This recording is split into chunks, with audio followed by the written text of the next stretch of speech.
کہ آخری نبی مکی مدنی محمد عربی صلی اللہ تعالی علیہ وآلہ وسلم نے ارشاد فرمایا، جب جمعرات کا دن آتا ہے اللہ تعالی فرشتوں کو بھیجتا ہے جن کے پاس چاندی کے کاغذ اور سونے کے قلم ہوتے ہیں۔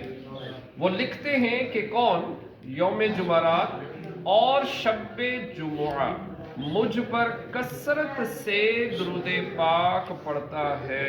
سبحان اللہ، صلو علی الحبیب صلی اللہ تعالی علی محمد صلی اللہ علیہ وآلہ وسلم۔ 10واں سپارہ سورہ توبہ کی آیت نمبر 36۔ اللہ رب العزت کا فرمان عالی شان ہے، ان عدت الشہور عند اللہ 12 شہرا فی کتاب اللہ یوم خلق السماوات والارض۔ بے شک مہینوں کی گنتی اللہ کے نزدیک 12 مہینے ہیں اللہ کی کتاب میں، جب سے اس نے آسمان و زمین بنائے۔ منہا اربعۃ حرم، ان میں سے 4 حرمت والے ہیں۔ ذالک الدین القیم، یہ سیدھا دین ہے۔ فلا تظلموا فیہن انفسکم، تو ان مہینوں میں اپنی جان پر ظلم نہ کرو۔ وقاتلوا المشرکین کافۃ کما یقاتلونکم کافۃ، اور مشرکوں سے ہر وقت لڑو جیسا وہ تم سے ہر وقت لڑتے ہیں۔ وَاعْلَمُوا أَنَّ اللَّهَ مَعَ الْمُتَّقِينَ، اور جان لو کہ اللہ پرہیزگاروں کے ساتھ ہے۔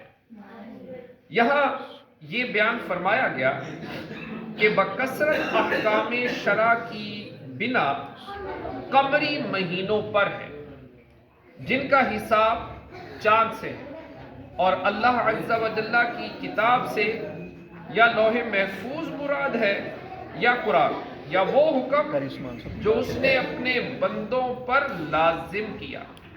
ان حرمت والے مہینوں میں سے 3 متصل ہے، ذوالقعدہ، ذوالحجہ، محرم، یعنی اسلامی سال کا یہ 10واں نہیں 11واں 12واں اور پہلا مہینہ، یہ 3 مہینے متصل ہیں، اور ایک جدا ہے یعنی رجب۔ عرب لوگ زمانہ جاہلیت میں بھی ان مہینوں کی تعظیم کرتے تھے اور ان میں قتال حرام جانتے تھے۔ ان مہینوں میں سے رجب کی تعظیم اس لیے کہ لوگ اس میں عمرہ کرتے تھے، اور بقیہ مہینوں کی اس لیے کہ یہ مہینے حج کے لیے جانے، حج کرنے اور حج سے واپسی کے مہینے تھے۔ اس آیت کی ایک تفسیر یہ ہے کہ سال میں 12 مہینوں کا ہونا یہ سیدھا اور صحیح حساب ہے۔ دوسری تفسیر یہ ہے کہ 4 مہینوں کا حرمت والا ہونا یہ وہی سیدھا دین ہے جو کہ حضرت ابراہیم اور حضرت اسماعیل علیہ السلام کا دین تھا، اور اہل عرب ان دونوں سے اس حکم کے وارث ہوئے۔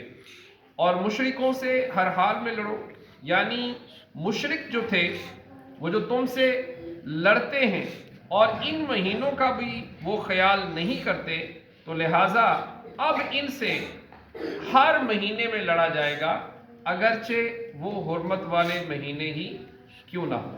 تو اللہ پاک کی بارگاہ میں دعا ہے جو پڑھا سنا ان میں ہمیں عمل کی توفیق عطا فرمائے. آمین بجاہ خاتم النبیین.